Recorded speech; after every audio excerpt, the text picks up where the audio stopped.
Alzames City, ug Misamis Occidental, sa magtawag ka nato karon pinaagi sa Facebook page ug YouTube channel sa AONC. Maayong adlaw, kumusta? May 22, 2026. Para sa pinakulihing balita nga census sa Alzames sa Distrito 2 ug sa Misamis Occidental, this is Alzames Today.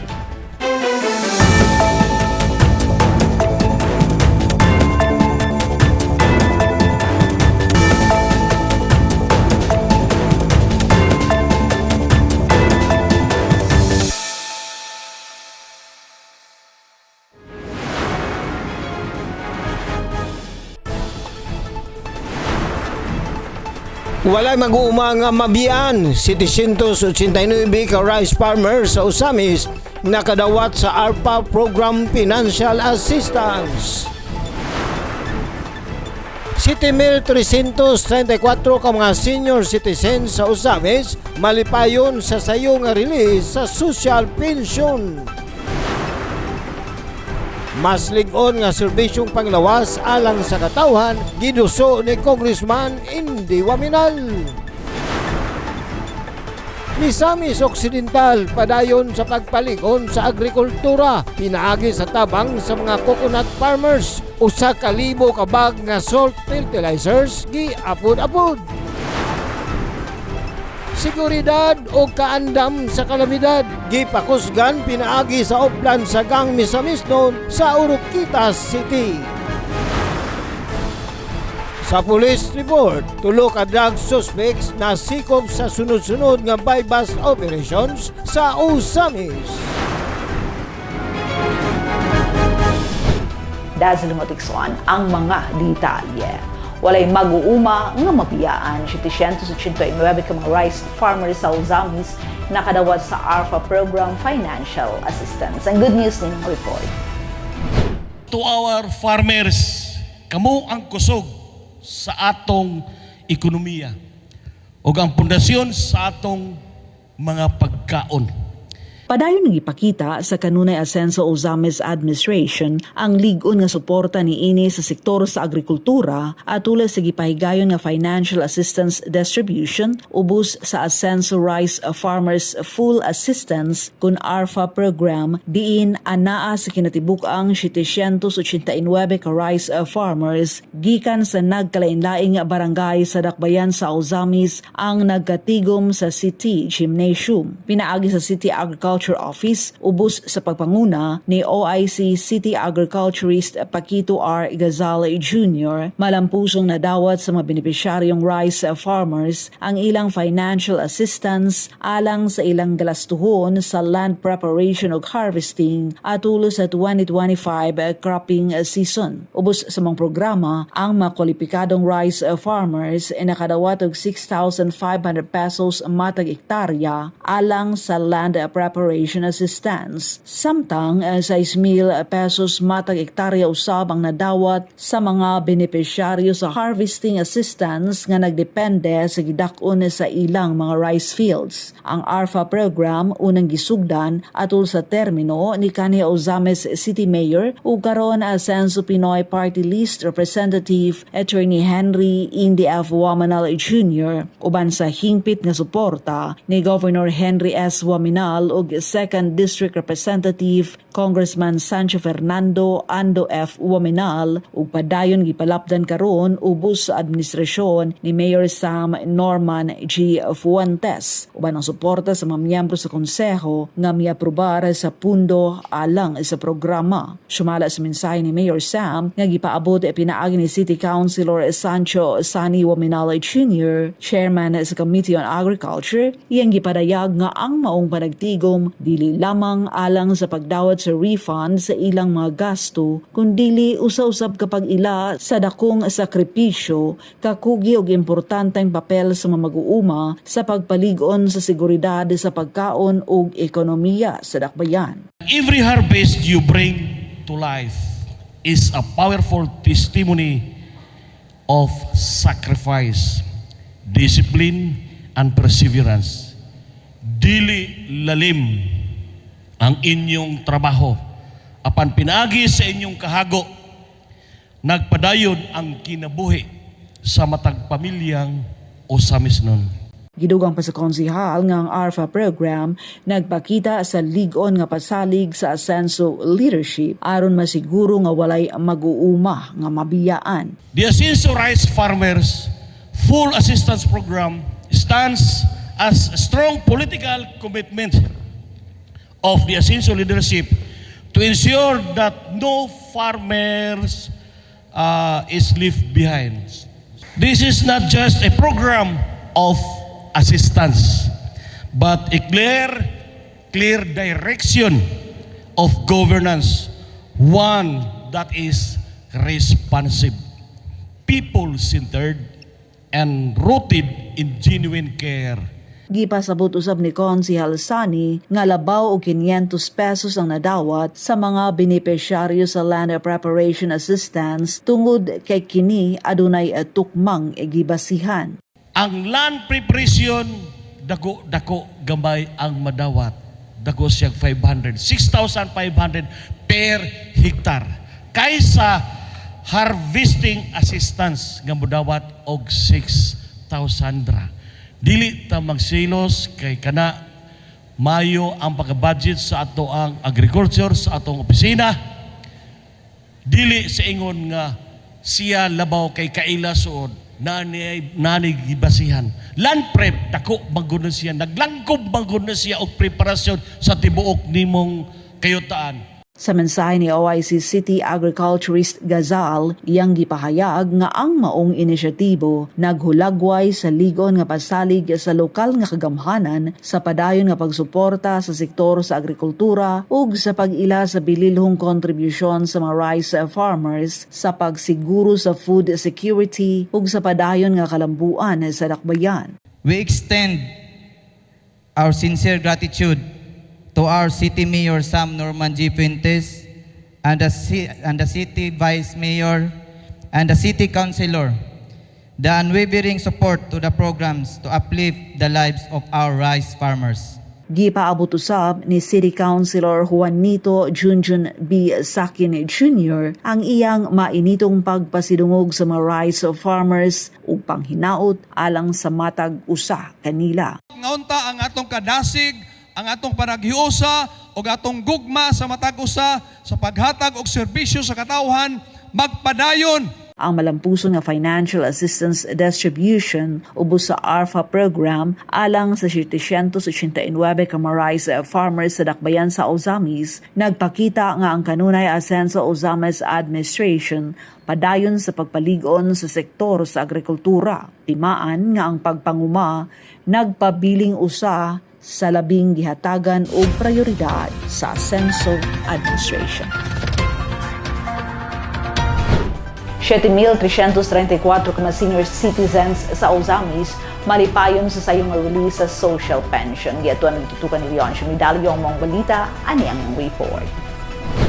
Malipayon og mapasalamaton nga gipadayag sa libuan ka mga senior citizens sa dakbayan sa Ozamis ang ilang dakong kalipay human sayo nila na dawat ang ilang social pension atol sa second quarter social pension distribution nga gipagayon sa nakalinlain nga mga binyos sa syudad nga nagtimaan sa padayon nga pag-atiman sa kanunay Asenso Ozamis administration ubos sa pagpanguna ni Mayor Sam Norman J. Fuentes alang sa mga lulo ug lula. Ang payout gisugdan adlong Martes, Mayo 19 ning tuiga og nagpadayon hangtod Biyernes, Mayo 22 nga giapod-apod sa Department of Social Welfare and Development kun DSWD uban sa pag-abag sa City Social Welfare and Development Office kun CSWD nga gipanguluhan ni OIC Mr. Raji Gomez. Din ang matag beneficiaryo nakadawat sa ilang 3,000 pesos nga social pension o tag 1,000 pesos matag bulan. Ana sa 7,334 ka senior citizens sa Ozamis ang makabenepisyo sa social pension distribution nga maghatag suporta sa ilang adlaw-adlaw nga panginahanglanon. Sa usa ka interview gipadayag nila Tatay Nestor J 68 anyos og Tatay Dionisio Dumaog 69 anyos nga parehong lumulupyo sa barangay Panyadero ang ilang dakong kalipay o pagpasalamat tungod sa sayo nila nga pagdawat sa ilang social pension nga dakong tabang ilabi na sa pagpalit sa ilang panginahanglanon sama sa pagkaon o maintenance nga tambal. Pasalamat mi sa atong kagamhanan na to dire nga nasayo-sayo gini. 3,000 nadawat karon social pension para unsa nimo ni? Aw gamiton tanig maintenance. Leon. Ay nahon gid tong bugas po. Rayo kami salamat kay ano na mo ang mga kuhan. Silbi maintenance. Palit ko na po. Gipasalamatan usab ni Sister Julieta Orsabia sa St. Joseph Home for the Elderly ang maong distribution nga naghatag og kahupayan og dakong suporta alang sa kaayuhan sa mga senior citizens. Nalipay ko kay pag-abot na ako ba. Wala naman, daghan naman kayo mga lingkuranan nga patong, meaning dali ra kayo nahuman. Oh, linaw ang payout, no? Na-amaze ko kay ganinang buntag pa man ko naka-receive og message gikan sa in-charge diri sa Banyadero ba. Iko hala. Karon di ay naman ko schedule karon. Unya kay gipostpone ako kay karon man di ay ang payout. So nalipay po mi kay sa mga lula mo ko sa Home for the Elderly St. Joseph. Daghang salamat. Alang sa Usamis Today, ako si Yunsho Ridalyo. Salamat Elion, siya mas ligon nga serbisyong panglawas alang sa katawhan giduso ni Representative Indy Waminal. Ania ang report. Padayon nga aktibong naningkamot si Ascenso Pinoy Representative Attorney Henry Indy F. Waminal Jr. sa pagpaligon sa sektor sa maayong panglawas. Isip usa sa 7 ka miyembro sa subcommittee nga nagrepaso sa Universal Healthcare Law, giduso niya ang mga importanteng polisiya o konsiderasyon agig pagpangandam sa congressional oversight aron mas mapalambo pa ang paghatag og serbisyong panglawas sa katawhan. Atol sa meeting nangayo og klarifikasyon si Kong Indy kabahin sa gilapdon sa trabaho sa subcommittee. Ilabi na kung ang ilang mga rekomendasyon mahimong maglakip-usab sa mga pag-amendar sa ubang may kalabutan nga mga balaod gawas sa UHC law. Gipasiug na Representative Waminal ang panginahanglan sa pagtanaw pag-usab sa makasamtangang balaod sama sa Local Government Code ug Magna Carta for Health Workers. Isip kabahin sa mas halapad nga paningkamot aron masulbad ang kakulangon sa implementasyon ug mapalambo pa ang kalidad sa serbisyo sa panglawas alang sa katawhan. Base sa iyang kasanatian, isip kanhi Local Chief Executive, gipadayag usab ni Ascenso Pinoy Representative Waminal ang mga hagit nga gidala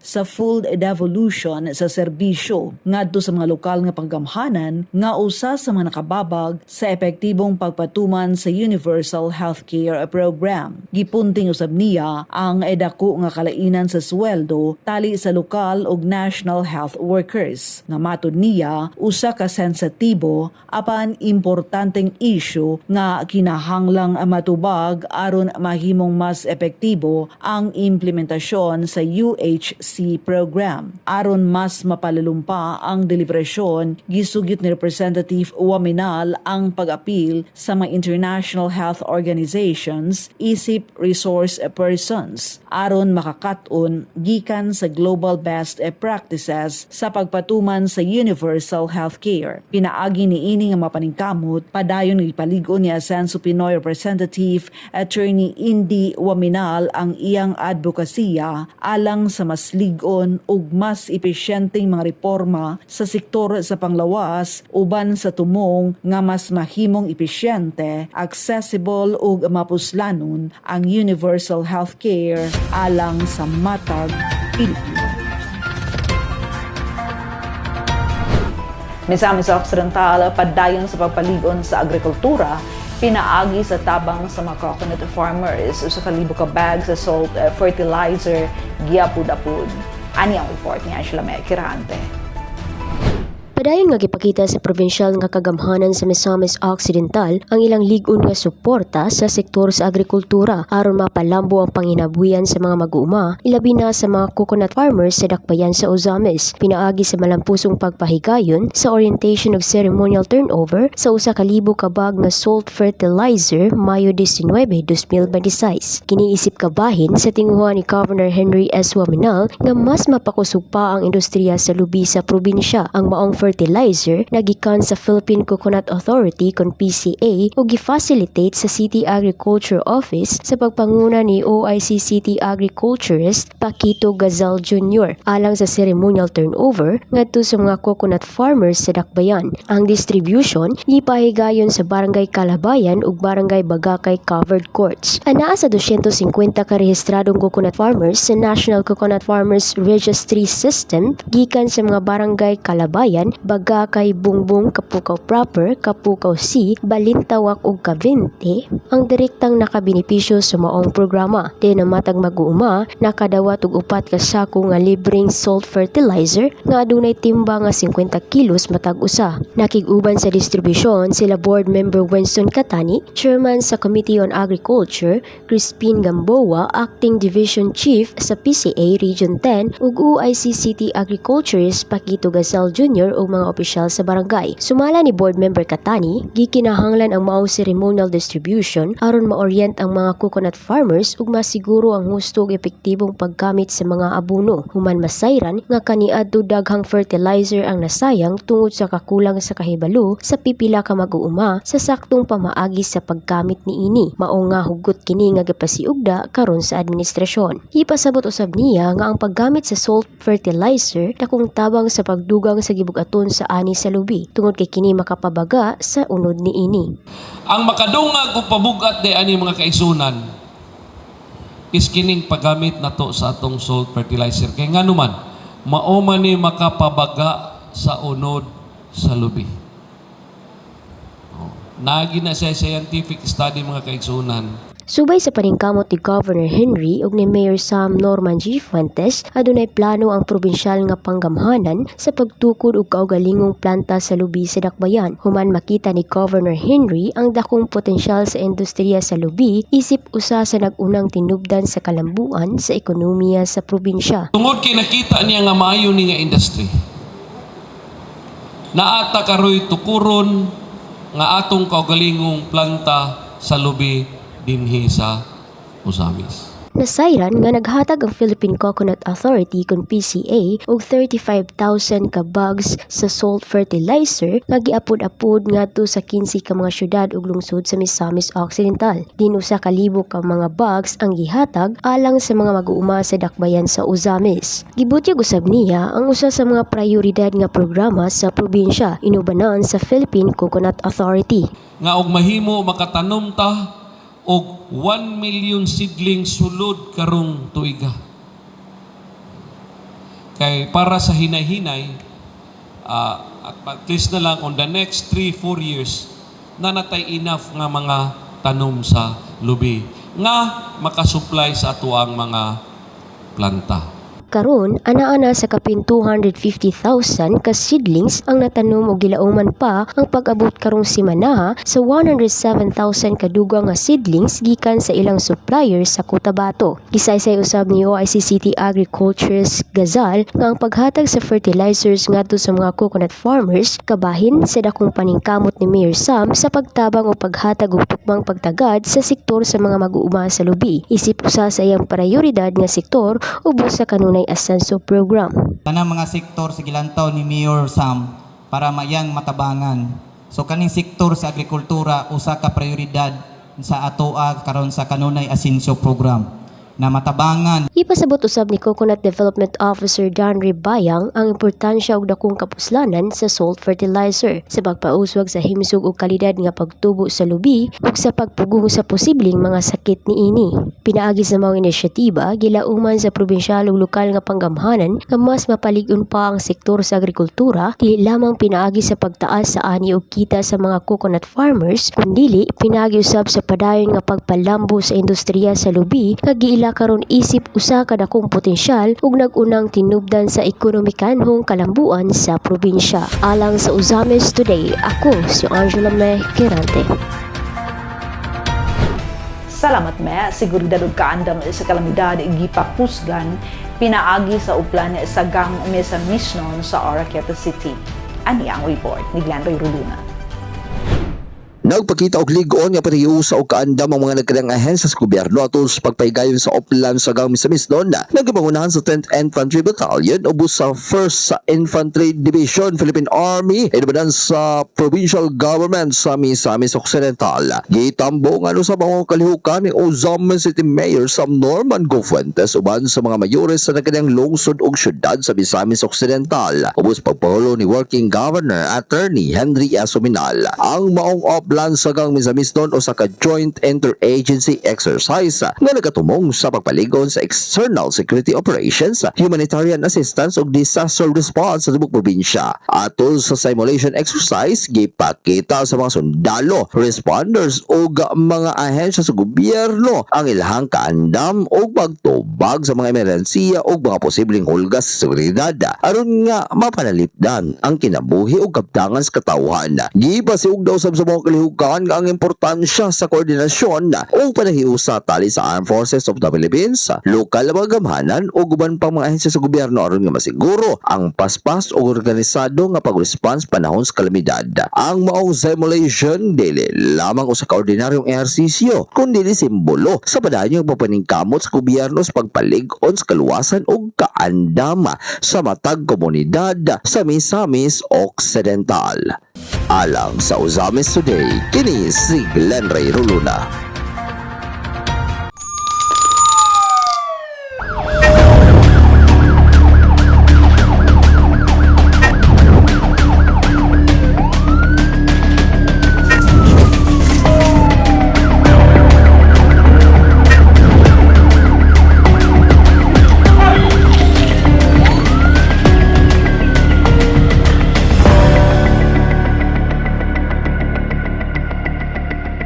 Tulo ka drug suspects na sikop sa sunod-sunod nga bypass operations sa Ozames. May balik alang sa police report. Si Leon Chumidalio. Sa padayon nga kampanyang batok sa illegal nga droga, tulo ka managlayang adlaw sa drug bypass operation ang malampusong gilusad sa mga sakop sa Ozames City Police Station sa pagpanguna ni OIC Chief Police Major Agustin Araso og Investigation Intelligence Officer Police Captain Alpi Sabadukya, kaabag ang Sikan Provincial Mobile Force Company, Provincial Intelligence Unit, 102nd Maneuver Company, Regional Mobile Force Battalion 10 og Philippine Drug Enforcement Agency 10 nga may resulta sa pagkasikop sa tulo ka street level drug suspects sa unang bypass operation sa Purok 1 Barangay Gango Mayo 15 ning tuiga alas 9:20 sa gabi. Sikop ang usa ka 19 anyos nga lalaki nga naila sa alias na Justin, residente sa Barangay Labo ug usa ka water refilling station assistant. Na-recover gikan kaniya ang upat ka sachet sa gituang shabu, usa ka rolled aluminum foil, 500 pesos bypass money og coin force. Sa interview kang alias Justin, iyang giangkon nga ang maong mga droga nagikan pa sa silingang probinsya. Kaning shabu nga nakuha gikan, ahani gikan. Tubod. Unsa man ni tagpila pa ibaligya nimo ani? Ha? 500. Nakay mga parokyano po diri nga taga Ozames. Na okay gangkon. Dayon kung i-drug test ka, positive ka, negative. Kalau sa ilas nimo paggamit sa shabu. Ha? Biyaging simana.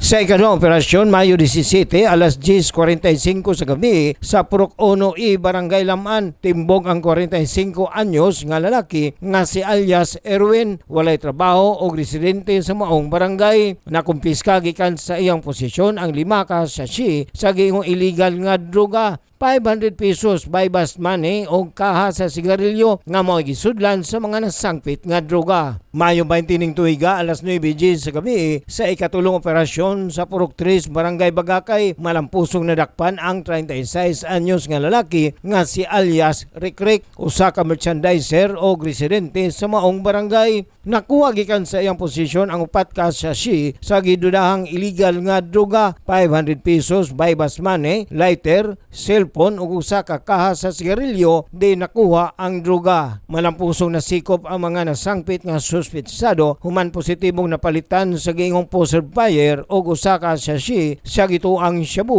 nga nagkantidad og 500 pesos samtang ang inventory documentation ug pagmarka sa mga ebidensya gihimo o gisaksiyan sa mga opisyal sa tag-sa kabarangay, mga representante sa Department of Justice ug local media. Ang mga nanakpang suspetsado gidala og temporaryong gidetiner sa Usami City Police Station alang sa hustong disposition samtang giandam ang tukmang kaso nga ipasaka bato kanila nga mao ang paglapas sa Section 5 ug 11 sa Republic Act number 9165 o Comprehensive Dangerous Drugs Act of 2002. Pinaagi niini padayon nga gipamatudan sa lokal nga kapulisan ang ilang lig-on nga paningkamot og dedikasyon sa pagsugpo sa hulga sa illegal nga droga nga mitampo sa padayong pag-angkon sa dakbayan og malinahon og mas luwas nga komunidad uban ang hiniusang paningkamot sa kanunay asenso usami sa administration ubos sa liderato ni Mayor Sam Norman G. Puentes ug sa kinatibuk-ang asenso team ug sa ugot nga koordinasyon sa mga kaabag nga law enforcement unit. Alang sa Usamis Today, ako si Leoncio Medalio. Salamat Elion siya ang Usamis Today hatuloy ay kanato ing na serbisyo publiko sa kanunay Asenso Ozames Administration at pinaagi sa Asenso Ozames News Channel ubos sa pagdumala ni Mayor Attorney Sam Norman G. Fuentes. Alang sa dugang impormasyon, please like our official Facebook pages, Sam Norman Fuentes, Attorney Indigo Minal, kung Ando Minal o Asenso Ozames News Channel. And please subscribe to the official AONC YouTube channel. Sa ngalan sa kitibukang AONC team, Leoncio Medalio, Adoni Diceno Jun Purgatorio, Ares Carpio, Kem Etangaro, Makjul Malinis, Angela Me Kerante, Mariana Lumacas, Xander Dalid, si Glenn Ray Ruduna sa Misamis News Network. Ako si Dazzle Modixon, daghang salamat. Kanunay Asenso Ozamis, Padayong Asenso Segundo Distrito, Asenso Misamis Occidental, Asenso Pinoy.